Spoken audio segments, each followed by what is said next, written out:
মুহূর্তে দাঁড়িয়ে পরিবর্তন হতে পারে, কিন্তু এই দোলে দাঁড়িয়ে অন্তত একটা রঙই দেখতে পাচ্ছি, যে রঙটা খুব একটা ব্যবহার করা হয় না বাংলার দোলে, গেরুয়া। রিভলিউশনারি চেঞ্জ এই নির্বাচনে হতে চলেছে তিনটে কারণে হচ্ছে। বড় ফ্যাক্টর হচ্ছে মহিলা ভোট, যেটা তৃণমূলের সবচেয়ে বড় ভোট ব্যাংক। মুসলমান ভোট কিন্তু তৃণমূলের ভোট ব্যাংক নয়, সবচেয়ে বড় মহিলা ভোট। 2021-এ 50% মহিলা ভোট একটি সার্ভেতে দেখা গেছে তৃণমূলের দিকে গেছিল।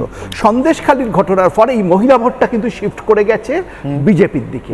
আর তৃতীয় ফ্যাক্টর যেটা হচ্ছে, এই দুর্নীতির যে অভিযোগগুলো সামনে আসছে একটার পর একটা, এখনো তৃণমূল বিধায়কদের বাড়িতে টাকা পাওয়া যাচ্ছে, এর ফলে একটা বড় অংশের মানুষ যারা আগে তৃণমূলকে সমর্থন করতেন, এবার তারা কিন্তু তৃণমূলের বিরুদ্ধে ভোট দিতে চলেছেন।